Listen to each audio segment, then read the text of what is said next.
नमस्कार साथियों। आपको क्लास को स्टार्ट करने से पहले एक बहुत इम्पोर्टेंट बात मैं आपको बोलना चाहूँगा, जिसके ऊपर आप सभी लोग ध्यान दें। और वो बात है तुम्हारा भविष्य। तुम्हारा भविष्य तुम्हारे आज पर निर्भर करता है।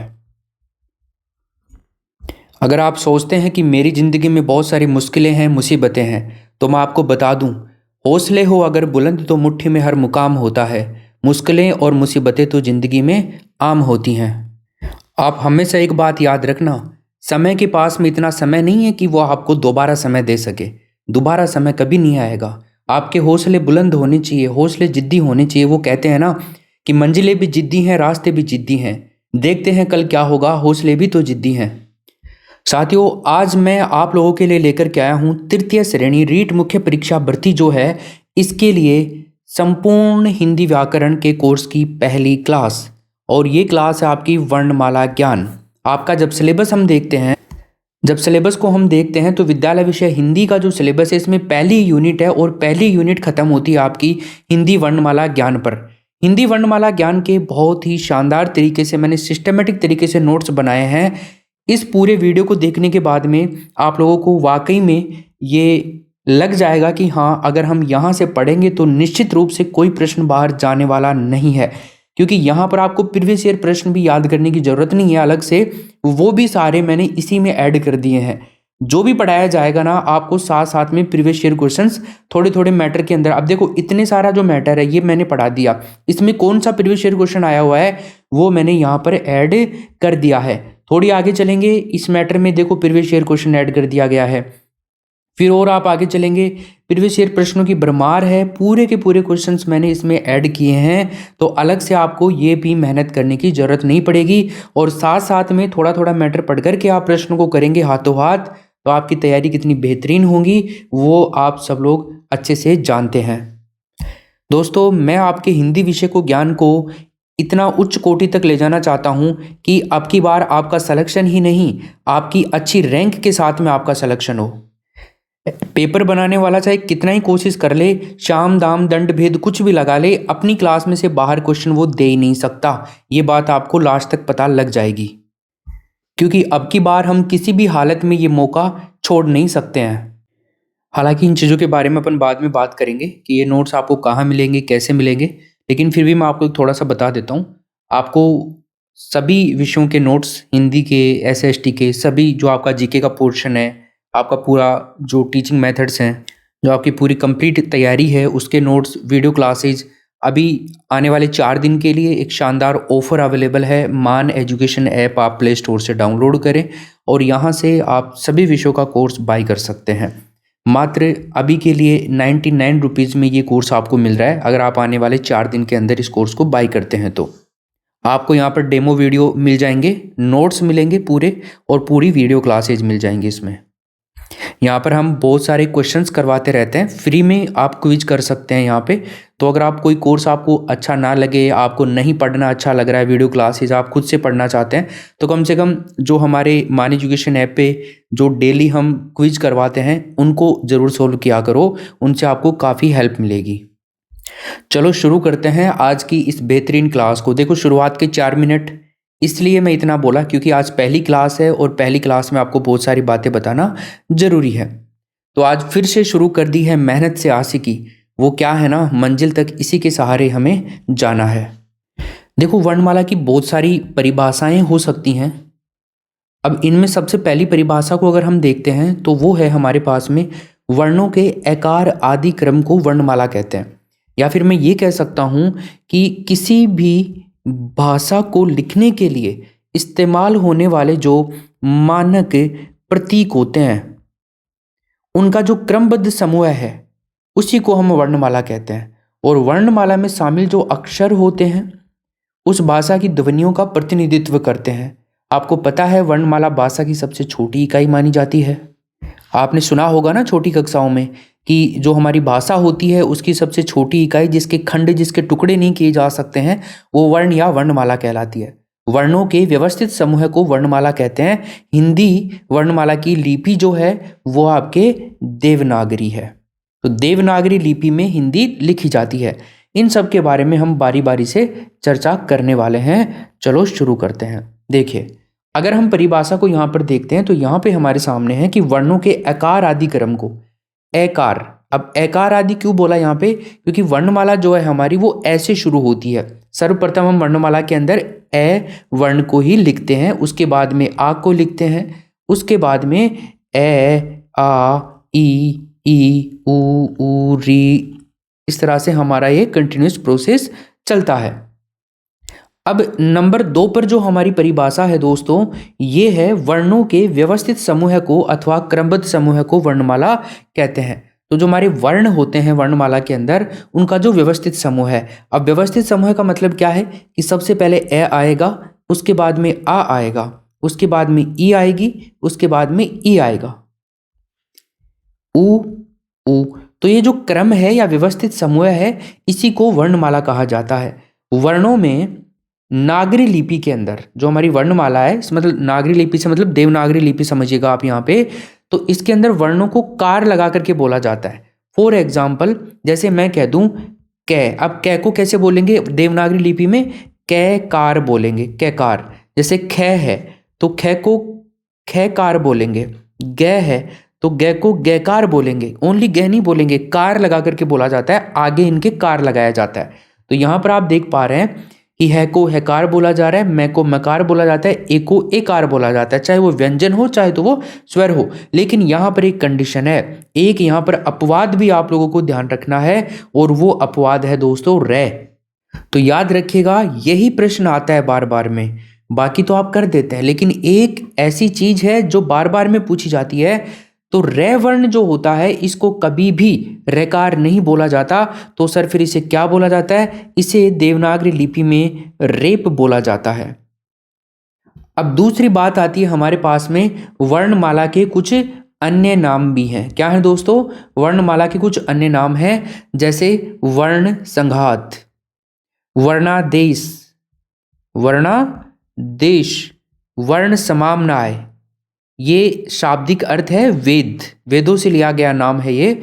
अक्षर समाम्नाय, क्योंकि वर्णों की साम्यता इसके अंदर है, अक्षरों की साम्यता इसके अंदर है। अल विधि इसको कहा जाता है, शिव सूत्र जाल कहा जाता है, माहेश्वरी सूत्र कहा जाता है, और ककहरा भी कहा जाता है। अब इसके अंदर संस्कृत में भी जो वर्णमाला को कहा जाता है ना, वो सारी चीज़ें भी मैंने यहाँ पर ही नोट कर दी हैं। ओनली हिंदी में ही नहीं, संस्कृत और हिंदी का कॉम्बिनेशन यहाँ पर सारा मैंने डाल दिया है। तो जरूरी नहीं है आपके ओनली वर्ण संघात ही पूछे आपको, नहीं, आपको ये भी दे सकता है ऑप्शन में, आपको ये भी दे सकता है, ये भी दे सकता है, कोई भी दे सकता है। तो ये 5-6 नाम है वर्णमाला के, इनको आपको ध्यान रखना है। अब देखो वर्ण संघात, वर्ण संघात का मतलब क्या होता है? जो हमारे वर्ण होते हैं, या फिर वर्ण या अक्षर दोनों मान सकते हो, इनका समूह है या फिर संग्रह। तो वर्ण या अक्षरों का समूह है या संग्रह जो होता है ना, उसी को हम वर्ण संघात कहते हैं। इसलिए इसको शॉर्ट में वर्णमाला को वर्ण संघात भी कहा जाता है, क्योंकि वर्णमाला जो होती है वो वर्णों या अक्षरों का समूह है या संग्रह होती है। वर्ण समाम्नाय, समाम्नाय जो शब्द हमारे पास में आया है, इसके अंदर एक तो सामान्य शब्द है, सामान्य, और एक है वर्ण। तो वर्णों का जो सामान्य विभाजन है वही वर्ण समाम्नाय कहलाता है। अक्षरों का सामान्य विभाजन वो आपका अक्षर समाम्नाय कहलाएगा। अब आप कहेंगे सर अल विधि क्यों कहा जाता है इसको? अब देखो, जो स्वर वर्णमाला की शुरुआत कहाँ से होती है? स्वरों से होती है, और स्वरों की शुरुआत कहाँ से होती है? ऐसे होती है। तो अल का ए हो गया, और जो ये रे ले वे आपके होते हैं अंतस्थ वर्ण, वहाँ पे वर्णमाला जो हमारी है वो खत्म हो रही है। तो इसलिए इसको अल विधि सूत्र भी कहा जाता है, अल के रूप में भी जाना जाता है। संपूर्ण अगर आप संस्कृत पढ़ते हैं तो संस्कृत वर्णमाला में ये सूत्र आपको देखने को मिलते हैं, प्रत्याहार वाले चैप्टर में समझ में आता है ये। शिव सूत्र जाल, शिव जी के डमरू से फिर माहेश्वरी सूत्र बने, और ककहरा इनको कहा जाता है। तो ये सारे नाम हैं, इनको आप ध्यान रखें। आगे चलते हैं। अगर हम वर्तमान में बात करें वर्णों की उत्पत्ति की, तो शिव जी के डमरू से वर्णों की उत्पत्ति मानी जाती है। जैसे स्वर, स्वरों को अच कहा जाता है। अच एक प्रत्याहार है जो ऐसे शुरू होकर के लास्ट में चैक की हलंतम से इत संज्ञा हो जाती है, और बाकी सारे आपके जो स्वर हैं वो बच जाते हैं। तो वो सारे अच प्रत्याहार के अंदर स्वर आते हैं। तो इसलिए अच को स्वरों को सारों को अच भी कह सकते हैं। व्यंजन है तो व्यंजन को सभी को हल भी कहा जाता है। स्वर प्लस व्यंजन, तो इनको अब कहा जाता है अल। समझ में आ गया? क्योंकि यहाँ पर ए है और यहाँ पर ल है, तो इन दोनों को अल कहा जाता है मिला करके संस्कृत के अंदर। आगे हम चलते हैं, ध्वनि जो है उसके लिखित रूप को वर्ण कहा जाता है। क्या भाई, ध्यानपूर्वक सुनना। जो ध्वनि होती है, मैं जो बोल रहा हूं और जो मैं बोल रहा हूं, मान लीजिए मैंने बोल दिया लिखित, तो लिखित आपके सामने लिखा हुआ है ना, तो ध्वनि जो मैंने बोली लिखित, तो लिखित लिखा हुआ है, तो इसी को मैं क्या कहूंगा, उसी को हम वर्ण कहेंगे। जैसे मैं लिख देता हूं यहां पर ए, तो ए मैं बोला, पहले तो ध्वनि आई ए की, उसके बाद में मैंने ए लिखा, तो जो ये लिखा हुआ रूप है ये वर्ण कहलाएगा, तथा उच्चरित रूप जो होता है वो आपका अक्षर कहलाएगा। मतलब जिसका हम लिख करके, जैसे मान लीजिए तथा मैंने लिख दिया और तथा का मैं उच्चारण कर रहा हूं, तो ये रूप क्या कहलाएगा, ये रूप कहलाएगा आपका अक्षर। लेकिन अगर एक बिल्कुल फैक्ट देखें, हम सर्वमान्य एक सिद्धांत देखें, एक फैक्ट देखें, तो उसके आधार पर किसको कहेंगे हम अक्षर या वर्ण, तो जिन वर्णों का खंड न हो। शुरुआत में मैंने परिभाषा बोली थी कि जिन वर्णों का हम टुकड़ा नहीं कर सकते उनको अक्षर वर्ण या फिर अक्षर ध्वनि कहा जाता है। दोनों ही नाम यहां पर हम लेंगे। अब आप खंड किसका नहीं कर सकते हैं, फॉर एग्जाम्पल मान लीजिए जैसे ए है, तो ए का आप खंडन नहीं कर सकते। बताओ, ए का कोई टुकड़ा कर सकते हो? हाँ, आप कै का टुकड़ा कर सकते हो, क्योंकि कै के अंदर कै है और ए है। आप राम का टुकड़ा कर सकते हो, राम के अंदर रे है, आ है, मैं है और ए है, तो ऐसे इनके टुकड़े हो सकते हैं। लेकिन आप टुकड़ा नहीं कर सकते हो इसका। समझ में आई? तो जिनके हम टुकड़े नहीं कर सकते हैं, जिन वर्णों के, उन्हें अक्षर वर्ण या फिर अक्षर ध्वनि कहा जाता है। फॉर एग्जाम्पल ए, ई, उ और री, इनको अक्षर स्वर कहा जाता है या फिर इनको मूल स्वर भी कहा जाता है। तो आप याद रखना, कई बार तो आपसे पूछ लेता है अक्षर स्वर और कई बार पूछ लेता है मूल स्वर निम्न में से नहीं है, तो आपको बताना होता है। लेकिन आजकल क्या है ना, एग्जामिनर भी स्मार्ट हो गए हैं, अपने से 5 कदम आगे चलते हैं वो, क्योंकि वो पेपर बनाने वाले हैं और हम पेपर देने वाले हैं। तो पेपर बनाने वाला हर तरह से सोचता है। तो आपको यहाँ पर ये नाम जरूर याद रखना है, आने वाले एग्जाम्स में आपको निश्चित रूप से ये नाम देखने को मिलेगा और आप कंफ्यूज हो जाओगे। वहाँ पे आपको पता ही नहीं होगा कि ये मूल स्वर के बारे में ही पूछ रहा है, लेकिन वो अक्सर स्वर पर उसकी लैंग्वेज में यूज करेगा, आपके क्वेश्चन की लैंग्वेज में, और फिर आपका प्रश्न गलत होने की संभावना अधिक हो जाएगी। तो आप ध्यान रखना, मूल स्वर को ही हम अक्षर स्वर भी कहते हैं और इनका विभाजन नहीं होता है। तो मूल स्वर या अक्षर स्वर कितने होते हैं? 4 होते हैं। कौन कौन से? ए, ई, उ और री। ये छोटे रूप देख लीजिए आप, ये मूल स्वर होते हैं, इनको भी मूल स्वर कहा जाता है। फिर इनसे ही बाकी के जो दीर्घ स्वर हैं, संयुक्त स्वर हैं, उनका निर्माण होता है। वो सारा डायग्राम से अपन आगे देखेंगे। अब एक प्रश्न आपसे पूछा जा सकता है, ये प्रीवियस ईयर क्वेश्चन है, अक्षर स्वर है, अब बताइए मुझे अक्षर स्वर कौन सा है? हालांकि आंसर आपके सामने पहले से लगा हुआ है, तो हम देखें यहाँ पे अक्षर स्वर या मूल स्वर, तो यहाँ पर कौन सा है? ए है। अब देखो, इन चारों में से केवल एक ही है, वो भी ए है, इनके अलावा कोई भी नहीं है। आ है, ख है, च है, तो ये तो होंगे नहीं, क्योंकि हमने पढ़ा मूल स्वर या अक्षर स्वर होते हैं 4, ये वाले। इनमें कोई है तो बता देंगे, कोई दिक्कत ही नहीं है।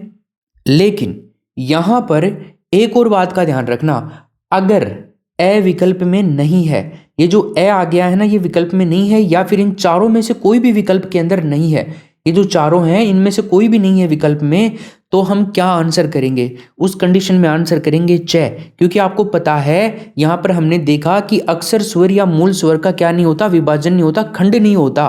तो खंडन किनका नहीं होता है? या तो आप कोई भी स्वर जो होता है ना, जैसे मूल स्वर हैं 4 छोटे, इनके खंडन नहीं होंगे, या फिर कोई भी हलंत वर्ण होगा, जैसे कै हो गया, या फिर कोई भी हलंत वर्ण ले लो आप, च हो गया, मैं हो गया, हलंत होना चाहिए बट, तो उसके भी टुकड़े नहीं हो सकते हैं। अरे आप इसके टुकड़े कर सकते हो क्या? मेरे को बताओ कैसे करोगे, क्योंकि इसके अंदर कोई भी स्वर नहीं है।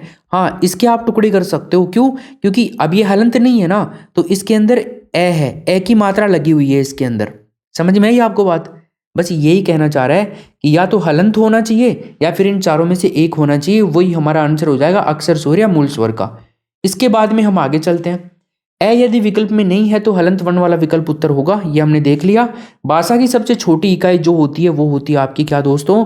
वर्ण होती है। क्या होती है? भाषा की सबसे छोटी इकाई वर्ण होती है, ध्यान रखो। अब देखो, कुछ इसको और तरीके से अपन जानने की कोशिश करते हैं। तो लिखित रूप में भाषा की सबसे छोटी इकाई जो होती है वो वर्ण होती है, ये बात आप ध्यान रखोगे। वर्णों में सर्वप्रथम ए की उत्पत्ति हुई, ए वर्ण की, तथा इसकी उत्पत्ति ब्रह्मा की नाभि से हुई, इसलिए इसको उदासीन स्वर भी कहा जाता है।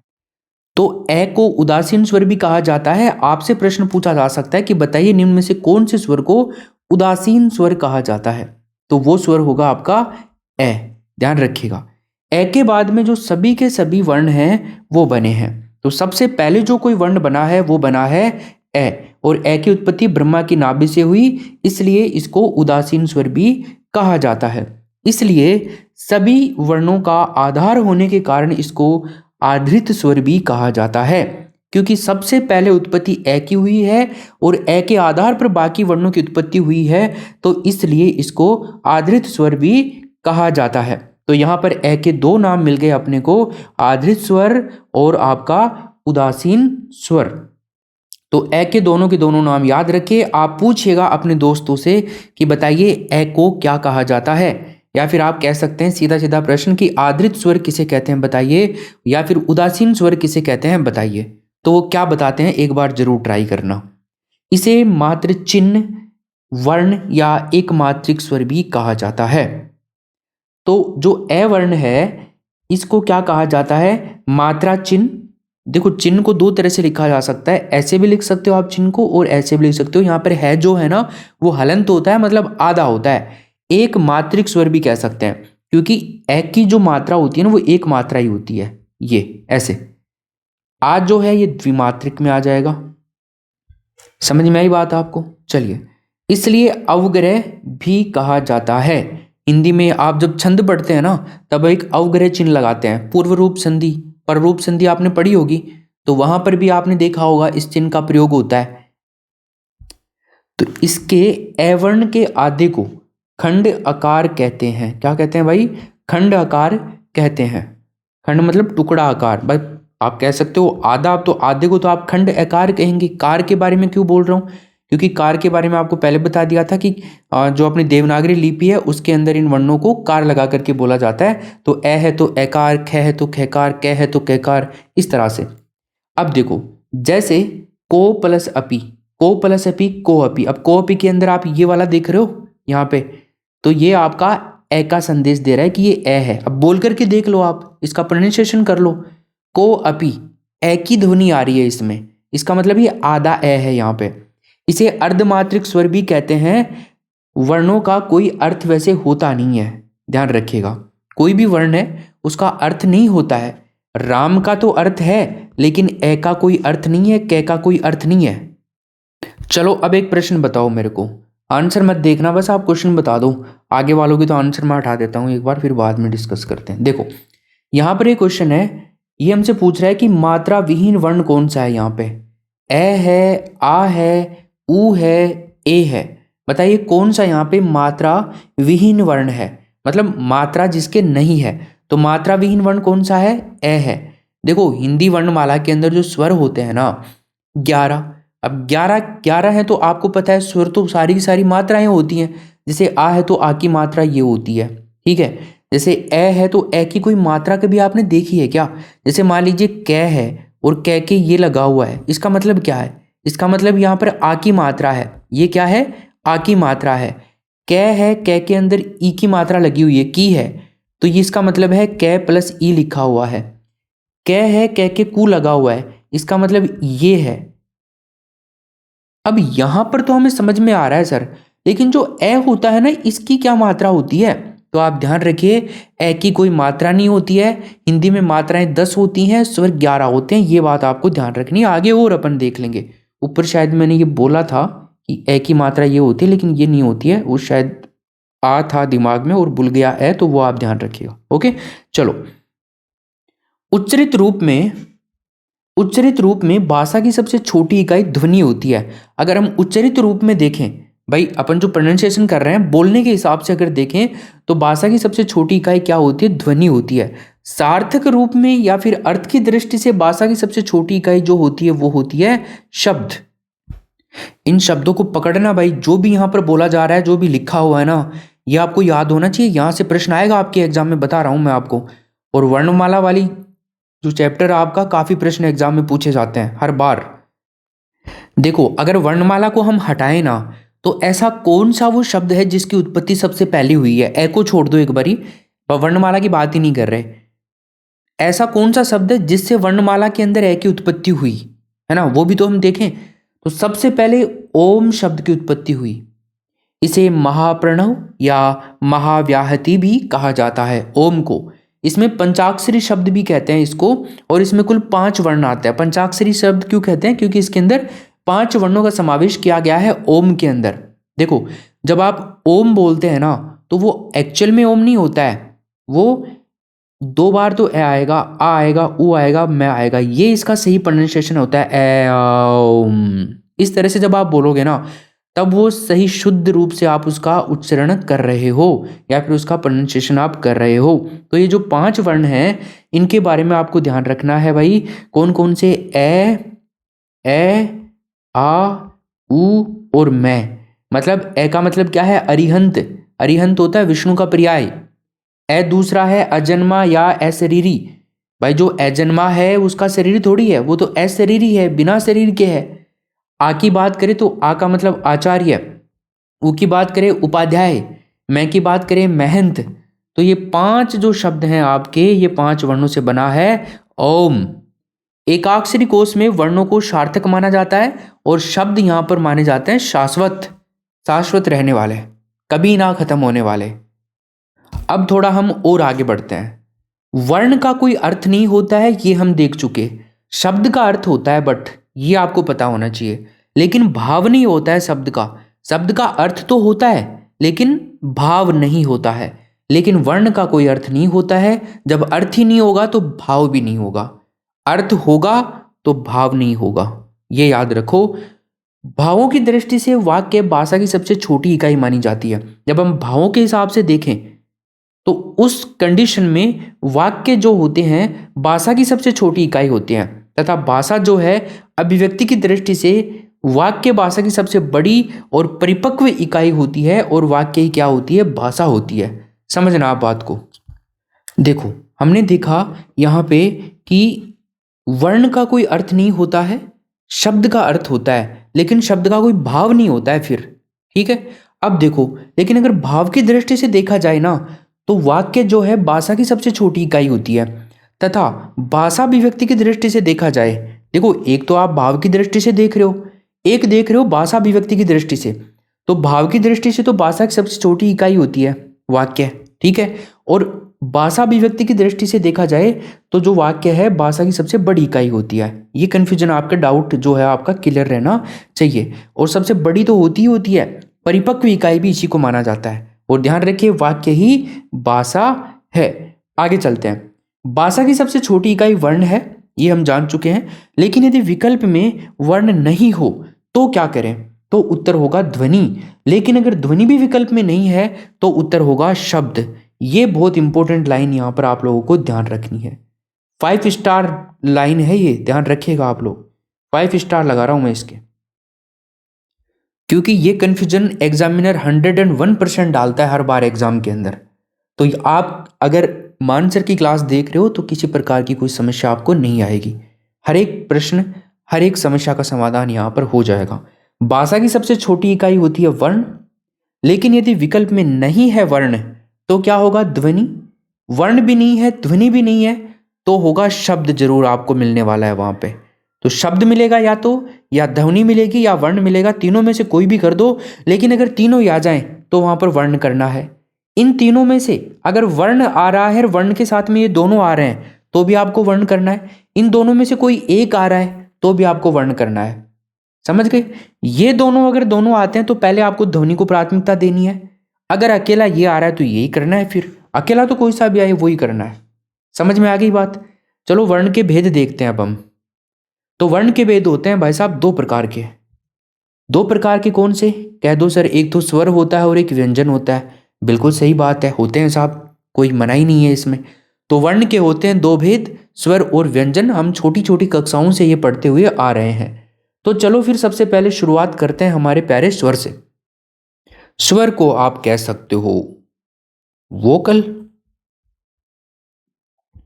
देखो, स्वर जो होते हैं, वोकल्स जो होते हैं, इनके बारे में थोड़ी सी हम चर्चा कर लेते हैं। तो सबसे पहले मैं आपको बताऊं, जिन वर्णों को बिना किसी दूसरे वर्ण की सहायता से या मदद से बोला जाता है उनको कहा जाता है स्वर।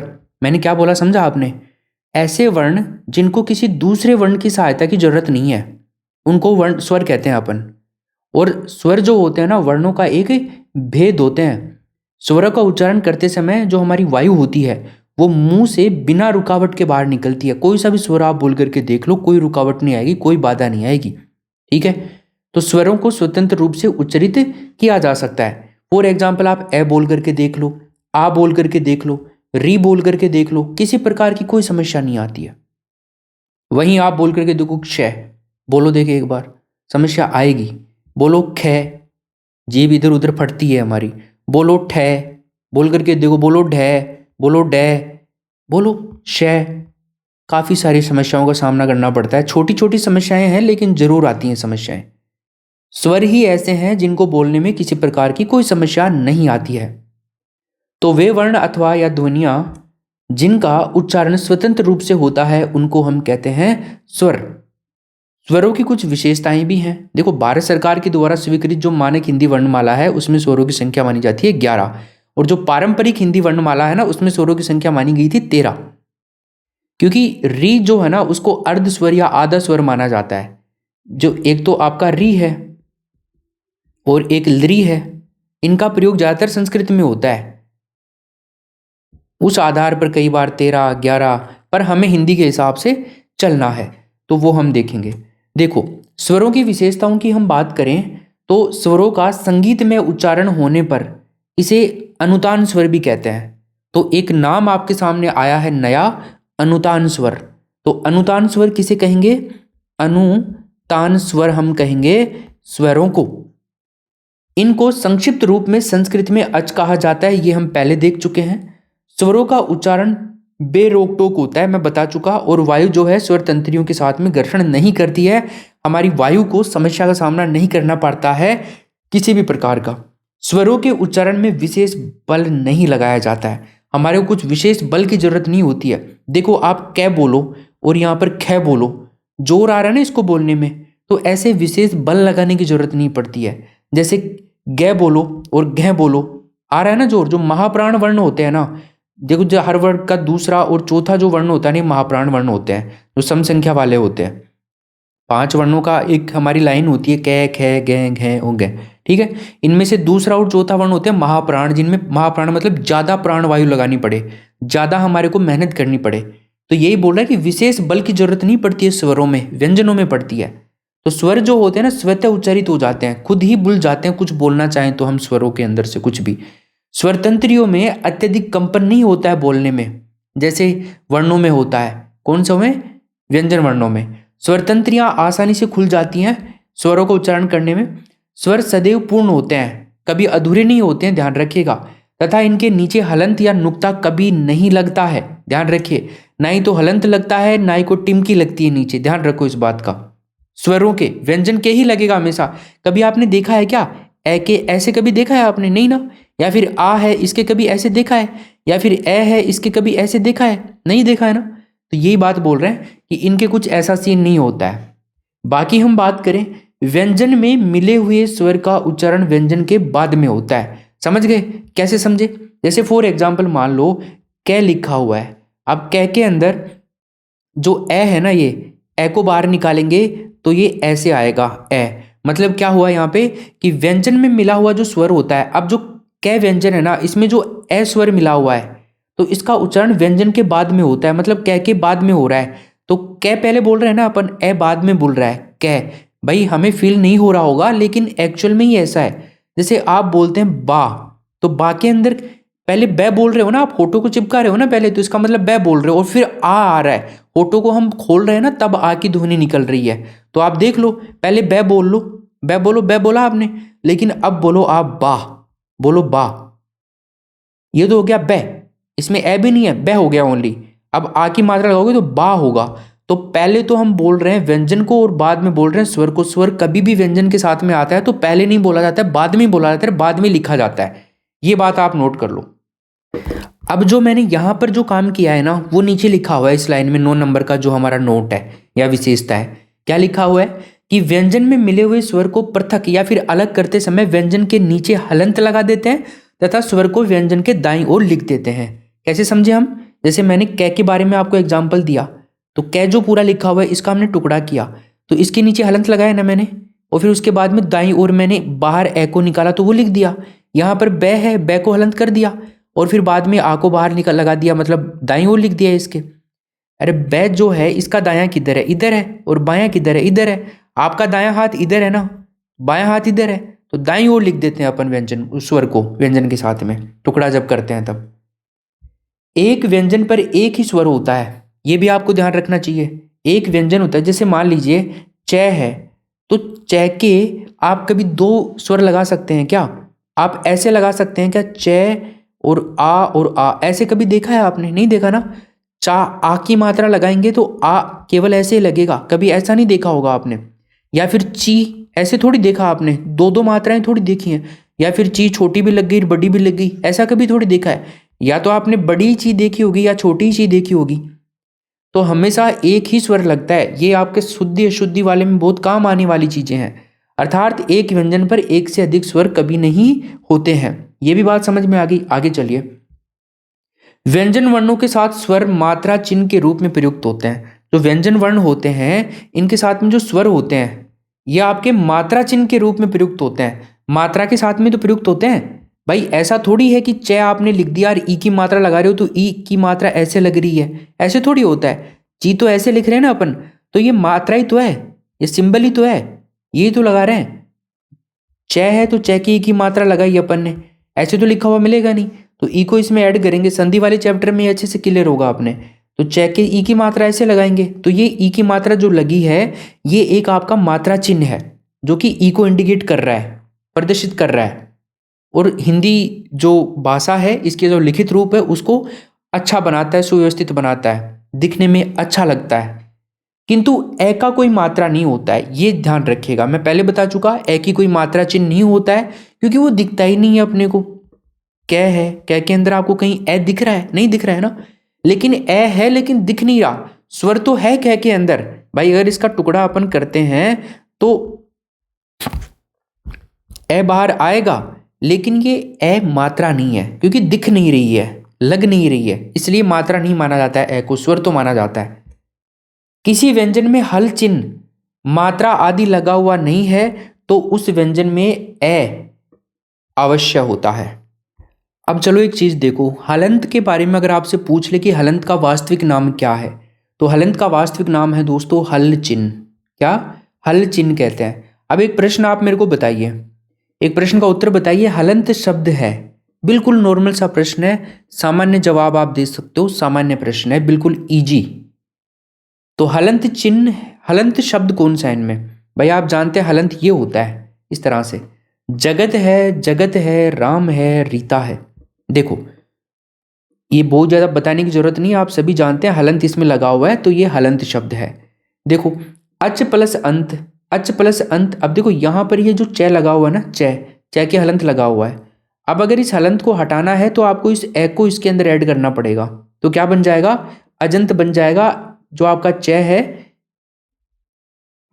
व्यंजन संधि में ये रूप बनता है, फिर अजंत रूप बन जाता है, तीसरा हो जाता है, पहले का तीसरा हो जाता है। संधि में मैं आपको अच्छे से समझाऊंगा तब समझ में आएगा। अभी के लिए आप इतना देखो कि यहाँ पर अजंत का क्या मतलब है, ये अजंत क्यों लिखा हुआ है। अजंत का यहाँ पर एक विशेष अर्थ है जिसको आपको समझना होगा, प्रश्न आया हुआ है एग्जाम में।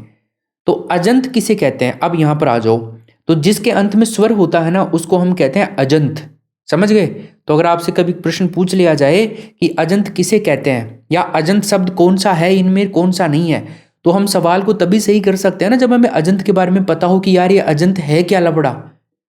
तो अजंत लफड़ा क्या है? जिसके अंत में स्वर होता है उसको कहते हैं अजंत। अब आ जाओ, प्रश्न का उत्तर दो मेरे को आप। अजंत शब्द नहीं है इनमें से, बताइए इन चार में से कौन सा अजंत शब्द नहीं है? जरा आंसर कीजिए। ये लीजिए आपके चार ऑप्शंस। तो हम देख पा रहे हैं यहां पर हमने देखा कि जिसके अंत में स्वर होता है वो अजंत होता है। तो देखो जगत, जगत शब्द जो है इसके अंत में स्वर है क्या? भाई इसका अंतिम वर्ण तय है, तो तय के तो हलंत लगा हुआ है, इसमें तो स्वर है ही नहीं, इसका मतलब यही अजंत है, क्योंकि नहीं है पूछ रहा है अपने को। जगत के अंदर तय के अंदर ए है, राम के अंदर मैं के अंदर ए है, रीता के अंदर तय के अंदर आ की मात्रा है। तो इनके तो सबके लास्ट में स्वर है, इसलिए ये तो सारे अजंत शब्द हैं, पर ये नहीं है, तो हमारा आंसर यही हो जाएगा। समझ में आई? ऐसे ही मान लीजिए अच प्लस हीन, अच प्लस हीन, तो जब हम इनको मिलाते हैं तो च का जय हो जाता है, वही सीन होता है पहले का तीसरा, अजहीन हो जाता है। राइट? जब अजहीन हो जाएगा तो अजहीन किसे कहते हैं? ऐसा वर्ण जो स्वर से रहित होता है, जिसमें स्वर होता ही नहीं है, उन वर्णों को क्या कहते हैं? अजहीन स्वर कहते हैं। मतलब ए का मतलब यहाँ पे आप पूरी स्वरों से ले सकते हो, ए का मतलब स्वर हो गए पूरे। भाई जिनके अंदर स्वर नहीं होता है जिन वर्णों में, उनको आप अजहीन स्वर कहेंगे। अब आ जाओ हिंदी वर्णमाला में स्वरों की संख्या को लेकर के। राइट? तो स्वरों की जो संख्या होती है हिंदी वर्णमाला के अंदर वो होती है 11, 11 होती है। अब ये 11 वर्ण कौन कौन से होते हैं, आपको पहली बात तो ये याद होनी चाहिए।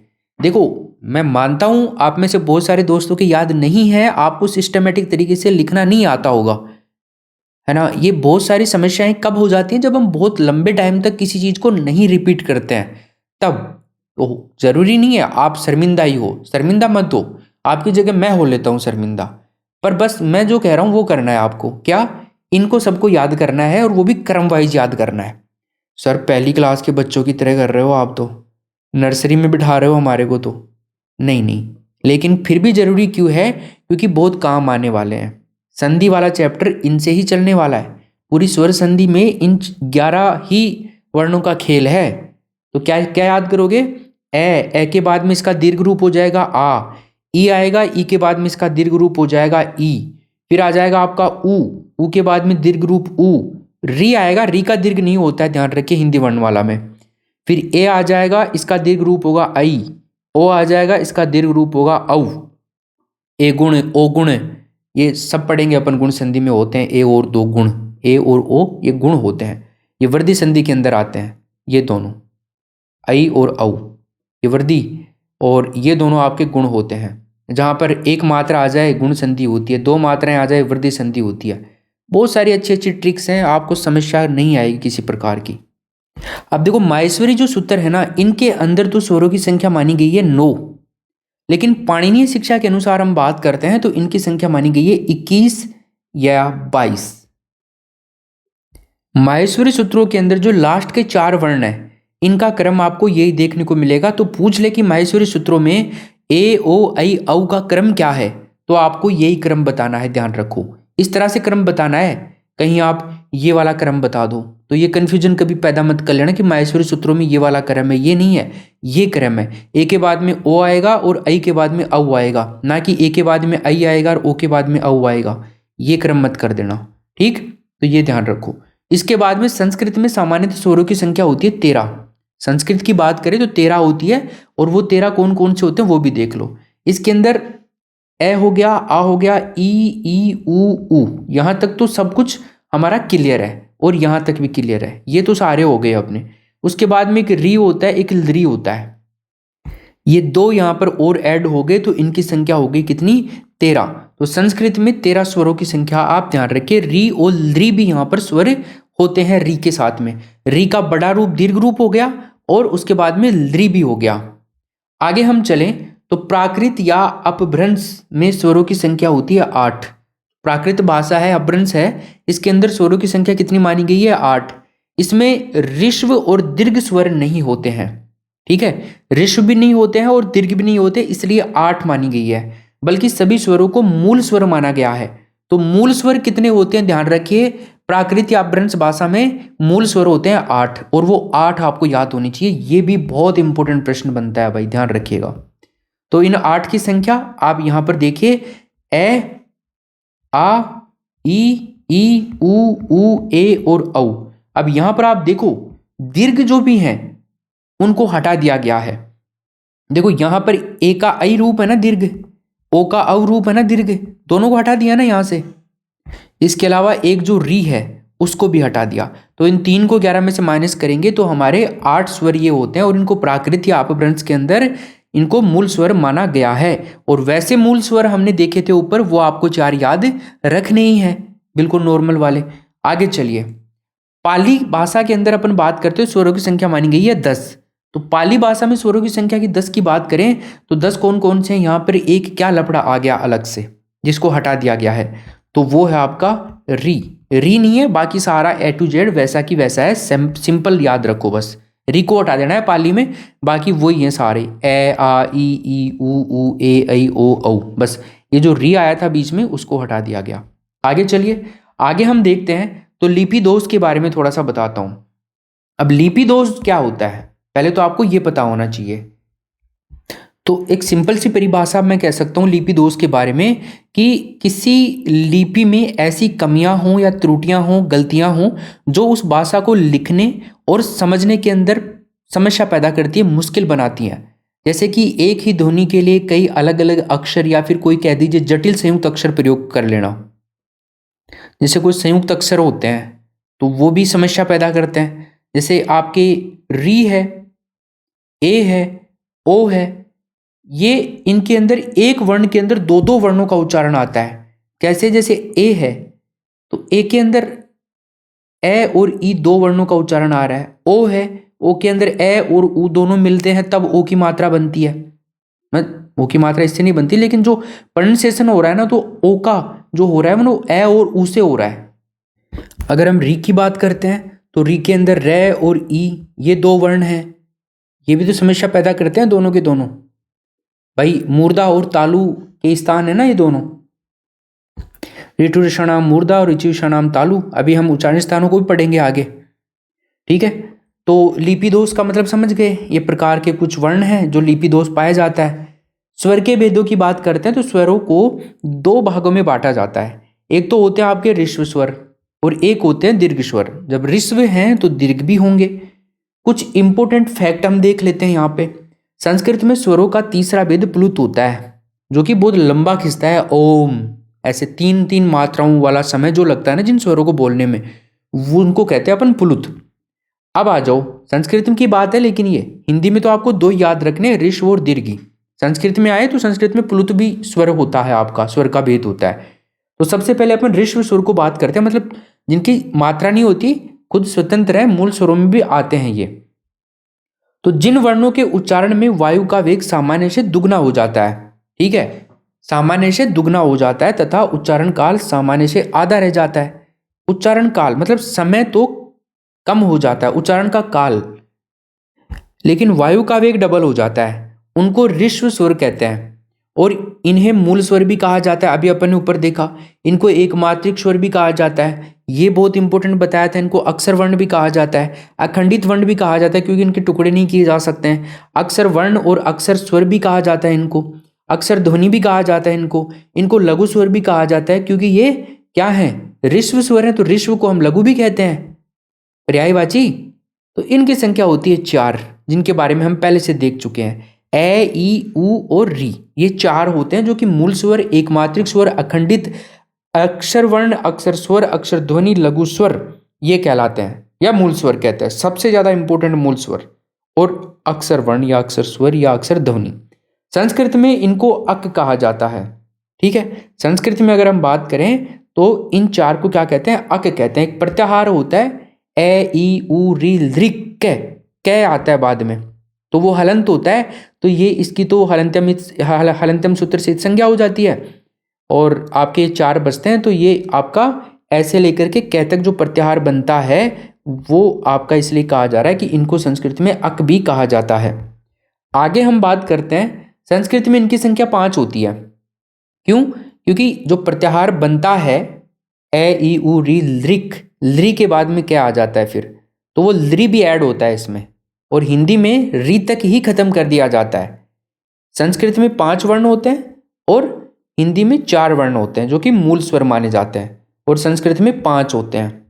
अब आ जाओ दीर्घ स्वर के ऊपर बात करते हैं। दीर्घ स्वर जिसको हम संयुक्त स्वर भी कहते हैं, गुरु स्वर भी कहते हैं। भाई दीर्घ है तो गुरु है, और ऋस्व है तो आपका लघु है। तो जिन स्वरों के उच्चारण में वायु का वेग सामान्य से आधा रह जाता है, देखो उनके अंदर तो वायु का वेग डबल हो रहा था सामान्य से, और समय काल कम हो रहा था, आधा हो रहा था। यहां पर बिल्कुल उल्टा है, समय सामान्य से वायु का वेग तो आधा हो रहा है, तथा उच्चारण काल सामान्य से दुगना हो जाता है। यहाँ पे बिल्कुल विपरीत अपोजिट है, तो उनको हम दीर्घ स्वर कहेंगे। इनको द्विमात्रिक स्वर भी कहते हैं, द्विमात्रिक, संयुक्त स्वर भी कहते हैं और मिश्रित स्वर भी कहते हैं, क्योंकि कॉम्बिनेशन होता है ना, मिश्रण होता है ना स्वरों का एक से अधिक, और गुरु स्वर भी कहा जाता है। ठीक है, तो ये इनके नाम हो गए। अब यहाँ पर हम देखें इनकी संख्या कितनी होती है, 7 होती है भाई। 7 और 4 11 हो गए, तो उन 11 में से 4 को हटा दोगे मूल स्वरों को, तो 7 बच जाएंगे ना, वो आपके ये हो जाएंगे गुरु स्वर या दीर्घ स्वर। आ, ई, उ, ए, ऐ, ओ, औ, ये पूरे के पूरे। अब शब्दकोशीय क्रम जो है ना, चाहे संस्कृत का हो या हिंदी का, ये आपको याद रखना है, यही रहेगा। हिंदी वर्णमाला में इनका जो क्रम है वो यही है। इन्हें संस्कृत में एच कहा जाता है, एच। इनका कभी भी लघु या ऋस्व नहीं होता है, ध्यान रखिएगा। लघु रूप नहीं होता है इनका कभी भी, कहीं आप ए का आ का ए कर दोगे, नहीं, आ का आ ही रहेगा। इनका संस्कृत व्याकरण जो क्रम होता है वो ए ओ ऐ औ होता है। भाई यहां से थोड़ा सा चेंज है। हिंदी में तो ये होता है ए के बाद में ऐ आ गया, लेकिन संस्कृत में ए के बाद में ओ आएगा और ऐ के बाद में औ आएगा, ये ध्यान रखना है। हिंदी में क्या होता है, ए के बाद में ऐ और ओ के बाद में औ होता है। ठीक, तो हिंदी का क्रम तो आपको एज इट इज याद रखना है, लेकिन संस्कृत में आपको लास्ट के जो 4 हैं इनमें थोड़ा सा चेंज करना है बस। दोस्तों अब अपन आगे देखते हैं संयुक्त या दीर्घ स्वरों का उपविभाजन। बेसिकली ये जो उपविभाजन है ये 2 आधारों पर किया गया है। इसमें एक तो आप याद रखेंगे, क्या याद रखेंगे, सम स्वर मतलब सम संयुक्त स्वर, और एक आपका आ जाएगा विषम संयुक्त स्वर। तो जो सम संयुक्त स्वर हैं इनको अपन सम मिश्रित स्वर भी कह सकते हैं, कोई दिक्कत नहीं है। और दोस्तों ये होते हैं 3, कितने होते हैं भाई, 3 होते हैं। 3 कौन कौन से होते हैं, एक तो होता है आ, एक होता है ई और एक होता है ऊ। क्योंकि अपन बात कर रहे हैं दीर्घ स्वरों की, समझ रहे हो, दीर्घ स्वरों की बात कर रहे हैं अपन, और संयुक्त भी हैं। तो संयुक्त स्वर जो होते हैं ना वो आपके दीर्घ होते हैं। तो यहाँ पर जब हम देखेंगे, एक तो ए प्लस ए को जब हम मिलाते हैं तो ये बनता है आ, तो ये संयुक्त स्वर है। 2 ए को मिलकर के जो बना है वो आ है। इसके अलावा 2 ई से जो मिलकर के बना है वो है दोस्तों ई, और 2 ऊ से मिलकर के जो बना है वो है आपका ऊ। अब ये वाले जो वर्ण है ना ये आपके मूल स्वरों में आते हैं, आपने देखा था ये मूल में आते हैं। तो 2 मूल स्वर अगर मिलते हैं और जो निर्माण होता है दीर्घ स्वर का, वो आपका दीर्घ संधि स्वर कहलाता है। याद रखोगे ना, दीर्घ संधि स्वर कहलाता है वो। संधि कैसे, क्योंकि दीर्घ दो वर्णों के बीच में या 2 स्वरों के बीच में जो संधि हुई है, इसलिए इसको दीर्घ रूप बनने से दीर्घ संधि स्वर कहा गया। तो 3 दीर्घ संधि स्वर होते हैं, तीनों के तीनों याद रखे, आ, ई और ऊ। और याद रखिए दीर्घ की बात आ रही है तो बड़े ही होंगे, दीर्घ ही होंगे। इसके बाद में हम चलते हैं दोस्तों आगे विषम संयुक्त स्वर की ओर। तो सम, देखो यहां पर तो हम देख रहे हैं तो सम है, दोनों तरफ ए ही ए है ना, दोनों तरफ ई है और दोनों तरफ प्लस के उई ऊ है। लेकिन यहां पर विषम की बात आ रही है तो अब दोनों तरफ समान नहीं होंगे, एक तरफ तो होगा ए, अब दूसरी तरफ है जो डिफरेंस आपको देखने को मिलेगा। और वो जो डिफरेंस है, ए के बाद में अगर अपन ई मिला दें, ए के और ई का मेल करवाएं तो बनता है ए और ऊ का जब हम मेल करवाते हैं तो बनता है ओ गुण होता है ना, एक गुण होता है, ओ गुण होता है। इसके बाद में ए और ए को अगर अपन मिलाते हैं तो बनता है दोस्तों ऐ की जो मात्रा होती है आप जानते हैं ये वाली होती है। वर्धी संधि में हम देखते हैं इसको, है ना, वर्धी संधि में 2 मात्राएं जहां पर होती है ना जिस भी शब्द के ऊपर, तो वहां पे वर्धी संधि होती है। एक मात्रा जहां पे होती है वहां पे गुण संधि होती है। तो देखो 2 मात्राओं वाले, अब देखो औ जो है ना इसकी भी ये वाली मात्रा है और जो ऐ है उसकी ये मात्रा है, तो दोनों के दोनों वर्धी संधि में होते हैं ये 2 मात्रा वाले। तो वर्धी संधि स्वर कह सकते हो आप इनको। एक मात्रा, अब देखो ओ जो है ना, ओ की मात्रा क्या है, ये वाली है, और जो ए है इसकी मात्रा क्या है, ये है। तो ये दोनों एक मात्रा अगर ऊपर आती है तो गुण संधि का एग्जाम्पल होता है, 2 मात्राएं ऊपर आती हैं तो वृद्धि संधि का एग्जाम्पल होता है। इसलिए यहां पर आप देख रहे हो ये दोनों तो क्या है, गुण संधि स्वर हैं। ये वाले दोनों तो एक मात्रा वाले तो दोनों के दोनों गुण संधि स्वर हैं। तो ये तो गुण संधि में काम आ गया। देखो यहां पर आपको ऐसे भी याद हो रहे हैं सारे के सारे, और संधि की ट्रिक भी पता लग रही है, संधि भी याद करवा रहा हूं आपको साथ साथ में, तो ये इजी हो गया काम। ठीक है, तो दो मात्रा और एक मात्रा का ध्यान रखना, ए और ओ तो आपके गुण के अंदर आते हैं। ए का निर्माण होता है ए प्लस ई से, ओ का निर्माण होता है ए प्लस ऊ से। ए प्लस ए बराबर होता है आई, मतलब कि दो मात्राएं, और ए प्लस ओ बराबर होता है औ, यानी कि यहाँ पर भी दो मात्राएं। तो ये वर्धी स्वर संधि स्वर कहलाएंगे, ये गुण संधि स्वर कहलाएंगे। यहाँ पर आपको प्रथम वरीयता इन दोनों को देनी है। आगे हम चलें तो एक प्रश्न आप लोगों से पूछा जाए तो आप बताइए, मिश्रित स्वर है, इनमें से आपको बताना है मिश्रित स्वर कौन सा है, आ, उ, ए और ई। अभी अपन ने ऊपर देखा था मिश्रित स्वर के बारे में। अब देखो आप इस सवाल के अंदर बड़ी कंफ्यूजन में हो गए होंगे। देखो यहाँ पर आपको एक बात याद रखनी है। आप कहेंगे सर मिश्रित स्वर तो अपन ने ऊपर देखा था और ऊपर वाले तो तीनों के तीनों इस ऑप्शन में है, तो अब क्या करें। इस कंडीशन में मैंने नोट डाला हुआ है कि जब ऐसे प्रश्न आने हैं तो विषम वाले स्वरों में से जो भी विकल्प के अंदर आ जाए ना, वही हमारा क्या हो जाएगा, उत्तर हो जाएगा। तो विषम वाले जो भी हैं, यहाँ पर विषम वाले ये वाले हैं, तो इनमें से जो भी विकल्प में आए वो हमारा आंसर होगा। और इनमें से कौन सा विकल्प में आ रहा है, ए आ रहा है, तो ए ही हमारा क्या हो जाएगा, इसमें आंसर हो जाएगा। इस बात का खास ख्याल रखना, इस प्रकार के प्रश्न एग्जाम में पूछे जाएंगे आपसे। अब अपन बात करते हैं दोस्तों, थोड़ा सा इनको डिफ्रेंशिएट करते हैं, इनमें कैटेगराइज करते हैं इनको थोड़ा सा, कि मूल स्वर कौन कौन से हैं, दीर्घ स्वर कौन से हैं, गुण स्वर कौन से और वर्धी स्वर कौन से हैं। ये डायग्राम आप लोगों के लिए बहुत ज़्यादा इंपॉर्टेंट है। तो देखिए, सबसे पहले अपन अगर बात करते हैं मूल स्वर की, तो मूल स्वर चार होते हैं। अपन ने देखा ए, ई, उ और री। तो मूल स्वरों के बारे में अपन पढ़ चुके हैं कंप्लीट तरीके से। ये आपके मूल स्वर होते हैं, इनमें कोई दीर्घ नहीं होता है, इस बात का आपको ध्यान रखना है। इनका कोई दीर्घ नहीं होता है मूल स्वरों का। मूल स्वर होते हैं जो कि मुख्य स्वर होते हैं, ए, ई, उ और री। ठीक है। इसके अलावा दीर्घ स्वर की अगर अपन बात करते हैं तो यहाँ पे आप इन सब का दीर्घ कर देंगे, वही आपके दीर्घ स्वर कहलाएंगे। ए का दीर्घ क्या होगा, आ, ई का क्या होगा, ई, उ का क्या होगा, उ, और री का क्या होगा, ये वाला री। ठीक है। हालांकि स्वरों में नहीं गिना जाता है, लेकिन दीर्घ में अगर आ जाए तो इसका दीर्घ यही होगा। ठीक है। अगर अपन गुण स्वरों की बात करें तो गुण स्वर अभी अपन ने देखे, एक तो ए होता है एक मात्रा वाला। ठीक है, ये तो होता ही होता है, और ओ की मात्रा ये होती है। तो यहाँ पर भी तो मात्रा तो एक ही है ऊपर। तो ए और ओ दोनों के दोनों गुण स्वर होते हैं, ज़्यादा फेमस है। लेकिन एक तीसरा गुण स्वर और होता है, वो होता है अर। ध्यान रखिएगा, क्या होता है, अर। ये रे हलंत रहेगा इसमें। ओके। इसके अलावा अगर अपन वर्धी स्वरों की बात करते हैं, जिनमें दो मात्राओं वाले की बात हो, ठीक है, इस तरह से आई और औ, और वर्धी हो रही है तो आर वर्धी भी होती है। जैसे कोई एग्जाम्पल अपन बनाए, जैसे बेलनाकार। बेलनाकार, तो बेलनाकार के अंदर जो आर है, ये वाला लास्ट में कै के बाद में कै है, कै के बाद में आ है और रे है, इस तरह से। तो ये वाला आर हो गया इसके अंदर। तो आपको ध्यान रखना है, केवल दो ही वर्धी स्वर नहीं होते हैं, आर भी ध्यान रखना है और यहाँ पर अर भी ध्यान रखना है गुण स्वरों के अंदर। समझ में आई बात। अब अपन प्लुत स्वर की बात करते हैं। प्लुत का देखो प्रयोग अपनी हिंदी भाषा में नहीं होता है, ये होता है इसका प्रयोग संस्कृत के अंदर, केवल और केवल संस्कृत में प्रयोग होता है। लेकिन जानकारी के लिए हम थोड़ा सा देख लेते हैं।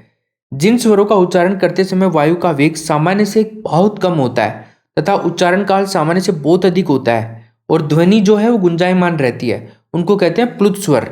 सभी स्वर प्लुत होते हैं, इनकी मात्रा ये वाली होती है। 3 गुना समय जिनमें लगता है, या फिर 3 से अधिक जिनकी मात्राएं होती है ना, वो आपके प्लुत स्वर होते हैं। ध्यान रखिएगा, प्लुत हालांकि न के बराबर प्रयोग में होता है व्याकरण के अंदर, लेकिन इसमें समय बहुत ज़्यादा लगता है। जैसे ओम को अपन बोलते हैं ना, तो ओम ऐसे बोलते हैं। सारी की सारी चीज़ें समझ गए ना आप। यहाँ पे ध्वनि गुंजायमान भी हो रही है, वाइब्रेशन भी होता है, उच्चारण के अंदर समय भी लगता है, बहुत अधिक टाइम लगता है। तो ये प्लुत होता है, 3 मात्रा वाले होते हैं। 3 मात्राओं जितना समय लगता है इनके अंदर। सिंपल सी बात याद रखो। आगे चले, देखो जैसे यहाँ पर ओम है तो आ और 3 मात्रा लगा दी, 3 अवग्रह चिन्ह लगा दिए, ये वाले। समझ में? प्लुत चिन्ह जो होता है ये आपका ये वाला होता है प्लुत का चिन्ह। कौन सा होता है? ये वाला होता है। क्लियर? आगे चलते हैं। अब अपन थोड़ी सी बात कर लेते हैं अयोगवाह ध्वनियों के बारे में। जो अयोगवाह ध्वनियां हैं दोस्तों, अयोगवाह ध्वनियों के बारे में बहुत बार प्रश्न आता रहता है। तो 2 अयोगवाह ध्वनियां होती हैं। एक तो होता है दोस्तों कौन सा? अनुस्वार, और एक होता है क्या? विसर्ग। तो अनुस्वार और विसर्ग दो क्या होती हैं दोस्तों, ये दोनों की दोनों अयोगवाह ध्वनियाँ होती हैं। अगर यहाँ पर अपन बात करें, ये पूर्णतः संस्कृत की ध्वनियाँ होती हैं। ये भी आप लोगों को ध्यान रखना है, ये ना तो स्वर होते हैं और ना ही व्यंजन होते हैं, ये सदैव क्या होते हैं, दीर्घ होते हैं। इनको हमेशा, अयोगवाहों को हमेशा दीर्घ कहा जाता है, ये बात आप लोगों को ध्यान रखना है। दूसरी कंडीशन हमारे पास में लिखी हुई है, ये हमेशा स्वर के साथ में ही प्रयुक्त होते हैं। कोई भी स्वर होता है ना, उनके साथ में आप इनका प्रयोग कै के साथ में नहीं कर सकते हैं, हलंत के साथ में। अब बताओ, ऐसा कभी देखा है आपने, कभी ऐसा कभी देखा है ऊपर लगा हुआ, या फिर कभी आपने ऐसा देखा हो, नहीं देखा ना कहीं पर भी। हलंत के साथ में, हलंत व्यंजन है, उसके साथ में कभी आपने ना अनुस्वार देखा होगा ना विसर्ग देखा होगा। हाँ, मैं मानता हूँ ये जरूर होता है, ये जरूर होता है, लेकिन यहाँ पर हलंत नहीं है, ए स्वर है इसमें। तो जब हम इसको कै और ए करते हैं ना, तब इस ए के ऊपर, जो कि स्वर है, इसके ऊपर अनुस्वार लगता है, और ये जो ए है इसी के आगे विसर्ग लगेगा। लेकिन ध्यान रखना, दोनों एक साथ भी नहीं आती हैं। कहीं आप कहते सर ऐसे भी आएगा, कभी नहीं बनता है ऐसे। एक ही आएगा, या तो अनुस्वार ही आएगा या फिर आपका विसर्ग ही आएगा। तो ये कंडीशन आपको ध्यान रखनी है। इनका जो प्रयोग है, इनका प्रयोग कभी नहीं होता है, ये दोनों कभी भी एक वर्ण के साथ में प्रयुक्त नहीं होते हैं, जैसा कि मैंने आपको बताया। ये कभी भी अकेले नहीं होते हैं, ठीक है। इनका अकेले स्वतंत्र प्रयोग भी नहीं होता है। कभी आपने ऐसा ही देख लिया होगा क्या कहीं पे, है ना। इसका कोई मतलब नहीं होता है, और ना ही इसका कोई मतलब होता है। ये तो स्वर के बाद में आएंगे ना, तभी इनका मतलब रहेगा। तो इनका स्वतंत्र प्रयोग अपन नहीं कर सकते हैं। इनका उच्चारण स्वर के बाद में होता है, ध्यान रखिए भाई। स्वर के, जैसे अपन बोलते हैं राम है, क्या बोलते हैं, राम है बोलते हैं, तो राम बोलने के बाद में है की ध्वनि निकाल रहे हैं, जो कि विसर्ग के रूप में इंडिकेट कर रही है अपने को, है ना। तो इनका जो उच्चारण है वो स्वर के बाद में होता है, और विसर्ग ने हिंदी रूप स्वीकार नहीं किया है कभी भी, ठीक है। विसर्ग जो है हिंदी में काम न के बराबर होता है। विसर्ग हमेशा तत्सम शब्दों में ही लगता है। ध्यान रखिए, तत्सम शब्द कौन से होते हैं, जो कि संस्कृत के शब्द होते हैं। संस्कृत के शब्द तत्सम शब्द कहलाते हैं, जिनके अंदर विसर्ग लगती है हमेशा, ठीक है, समझ गए। तो तत्सम शब्दों की एक ट्रिक आपको पता लग गई कि जिस भी शब्द के आगे अगर विसर्ग आ जाए ना, तो वो तत्सम शब्द होगा, समझ गए। आगे चलते हैं। अनुस्वार का उच्चारण, अनुस्वार जो है उसका उच्चारण हमेशा नासिका से होता है। जैसे मैं आपसे कह दूं मयंक लिखो, मयंक, तो मयंक जब हम लिख रहे हैं ना, तो ये जो अनुस्वार जब बोला जा रहा है मयंक, तो नाक से हमारी ध्वनि आ रही है, आ रही है ना। जैसे हंस, हंस है, तो हंस शब्द की ध्वनि का विस्तार अगर आपसे पूछे, तो यहाँ पर भी आप देखेंगे तो नाक से बोला जा रहा है हंस को, ठीक है। ये जो अनुस्वार है वो नाक से बोल रहा है, नासिका से बोल रहा है। तो इसका विस्तार अगर आपसे पूछे, हंस का अगर आपको विस्तार पूछे या इसका टुकड़ा पूछे, तो है के बाद में ए है इसके अंदर, फिर उसके बाद में आपका विसर्ग, ये सॉरी अनुस्वार आ जाएगा, है ना भाई। फिर उसमें क्या लिखेंगे, अनुस्वार लिख देंगे, और फिर स है, और फिर स के बाद में ए है। इस तरह से मतलब हैकार, एकार, अनुस्वार, सकार और एकार, ये वाली कंडीशन बनती है इसमें, समझ गए। तो ये प्रीवियस ईयर क्वेश्चन है, ये भी आपको पता लग गया। आगे हम चलते हैं दोस्तों। आगे हमारे पास में अनुनासिक वर्ण या अनुनासिक ध्वनियाँ, या फिर जिनको हम कहें चंद्रबिंदु। चंद्रबिंदु तो जानते हो ना, ये तो हिंदी में काम आती है तद्भव शब्दों के अंदर। ये ना तो वैसे स्वर होते हैं और ना ही ये व्यंजन होते हैं, इसे चंद्रबिंदु कहते हैं। इसका स्वतंत्र प्रयोग नहीं होता है अयोगवाहों की तरह, और इसका संस्कृत शब्दों में प्रयोग नहीं होता है। इसका हिंदी शब्दों में प्रयोग होता है। संस्कृत शब्दों में विसर्ग का प्रयोग होता है, ना कि आपके चंद्रबिंदु का। चंद्रबिंदु हमेशा तद्भव शब्दों में लगेगी। तो ये तद्भव की ट्रिक आपको पता लगी एक, कभी भी चंद्रबिंदु वाला शब्द आ जाए तो तद्भव कर देना आप तत्सम तद्भव वाले चैप्टर में।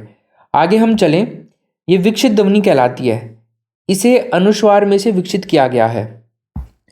जिन व्यंजनों में स्वर नहीं होता है उनके साथ कभी भी इसका प्रयोग नहीं होता है। एक बात और ध्यान रखिए आप यहाँ पे, तो ये विकसित ध्वनि कहलाती है। इसे अनुस्वार में से विकसित किया गया है, और इसलिए यह पूर्णतः हिंदी की ध्वनि है। इसका उच्चारण भी स्वर के बाद में होता है, जैसे कि जो दोनों अनुस्वार और अपना विसर्ग था उसकी तरह। इसकी कोई मात्रा नहीं होती है। इसका प्रयोग अंग्रेजी में भी नहीं होता है, और इसका उच्चारण मुख और नासिका से होता है चंद्र बिंदु का, जब अपन कहते हैं, जैसे मान लीजिए आंख, है ना, इस तरह से, तो इसका भी नासिका से होता है। गूंज के साथ बुलेगा तो अनुस्वार होगा, और किसी वर्ण के साथ लिपट कर या चिपक कर बुलेगा तो चंद्रबिंदु या अनुनासिक वर्ण कहलाएगा। ये भी स्टेटमेंट ध्यान रखिएगा। अब आ जाओ थोड़ा सा इंपॉर्टेंट चीजों के ऊपर अपन और थोड़ा सा डिस्कस कर लेते हैं। नासिक्य वर्ण या नासिक्य ध्वनि क्या होती है? नासिक्य वर्ण या नासिक्य ध्वनि, देखिए केवल नासिका से उच्चारण, मतलब नाक की सहायता से जिनका उच्चारण होता है ना, वो आपके नासिक्य ध्वनि कहलाती है। और नासिक्य ध्वनि दोस्तों कौन सी होती है? अनुस्वार आपके नासिक्य ध्वनि है। अनुस्वार बोले तो ये अनुस्वार, ठीक है, जैसे ये वाला अनुस्वार, ठीक, जैसे हंस, ये अनुस्वार। इसके अलावा अनुनासिक या सानुनासिक, अनुनासिक या सानुनासिक, तो मुख और नासिका से जिनका उच्चारण होता है, नाक की सहायता से तो होगा ही होगा, लेकिन मुख की सहायता से भी होगा इसमें, तो वो होती है आपके चंद्रबिंदु, तद्भव शब्दों वाली। एक होता है निर्नुनासिक, जो नासिका से नहीं बोला जाए, केवल और केवल मुख से जिसका उच्चारण हो, अनुनासिक कहेंगे उसको। यहां पर दोस्तों थोड़ा सा अनुनासिक जो है ना, इसको अपने को करना है अनुनासिक, एक न और लगाना है इसमें पहले, ठीक है। इसका उच्चारण केवल और केवल मुख से होता है। जो पंचम वर्ण होता है उसको छोड़कर सभी स्वर और व्यंजन इसके अंदर आएंगे। जिनका उच्चारण मुख से होता है वो सारे के सारे, पांचवें वर्ण को छोड़ करके वो सारे के सारे इसमें आ जाएंगे। तो दोस्तों अब आगे अपना नेक्स्ट बिंदु है व्यंजन ध्वनियां, और व्यंजन ध्वनियों के बारे में हम डिस्कस करेंगे आपका क्लास डेमो नंबर 2 पे। अब मैं आपको बता दूं, आपको जो नोट्स हैं हिंदी विषय के, आपके सारे के सारे थर्ड ग्रेड एग्जाम के, वो सभी नोट्स आपको यहाँ पर मिल जाएंगे मान एजुकेशन एप्लीकेशन पे। तो आप मान एजुकेशन एप्लीकेशन सभी दोस्त डाउनलोड कर लें प्ले स्टोर से, और मान एजुकेशन का टेलीग्राम जरूर ज्वाइन कर लें। यहाँ पे आपको डेली क्विज करवाई जाती है, और ऐप में भी आपको डेली क्विज करवाई जाती है बिल्कुल फ्री। और जो भी क्लासेज होंगी उनका नोटिफिकेशन आपको मान एजुकेशन टेलीग्राम पे और एप्लीकेशन पे दोनों पे मिल जाया करेगा। तो इन दोनों जगह से आप कनेक्टेड हो जाइए और इस चैनल को सब्सक्राइब कर लें, ताकि आपको अपकमिंग जो भी अपनी क्लासेज होंगी, नोटिफिकेशंस होंगे, वीडियोज होंगे, उनका आपको सबसे पहले नोटिफिकेशन मिल जाए। एप्लीकेशन पे सभी कोर्सेज पे भारी डिस्काउंट चल रहा है, डेमो आप वहाँ पर देख सकते हैं और कोर्सेज ज्वाइन कर सकते हैं। राजस्थान की टॉप बेस्ट फैकल्टीज आपको यहाँ पे हर एक विषय का अलग अलग ज्ञान आपको दे रहे हैं। तो वर्णमाला वाला जो अपना चैप्टर है ये अपनी नेक्स्ट क्लास में मैं कंप्लीट आपको करवा दूंगा। और अब एक अपनी एमसीक्यू की सीरीज चलेगी, इसके अंदर अपन टॉपिक वाइज थ्योरी और उसके साथ में क्वेश्चंस भी अपन करेंगे। क्वेश्चंस का मतलब जैसे अपन टेस्ट लेते हैं तो उसी तरह से चलेगा, और एक एक चैप्टर को साथ साथ में करने के बाद में अपन एक एक चीज़ को डिस्कस करेंगे बढ़िया ढंग से। तो इस वीडियो को आप अपने दोस्तों के साथ में ज़्यादा से ज़्यादा शेयर कर दो। बस इतनी ही एक ख्वाहिश है मेरी कि आप एक कमेंट जरूर करके जाएं कि आपको ये क्लास कैसी लगी, और अपने दोस्तों को इस वीडियो को जरूर पहुंचाएं एक बारी। धन्यवाद दोस्तों, मैं मिलता हूं आपसे अगली क्लास में। तब तक के लिए नमस्कार, जय हिंद, वंदे मातरम।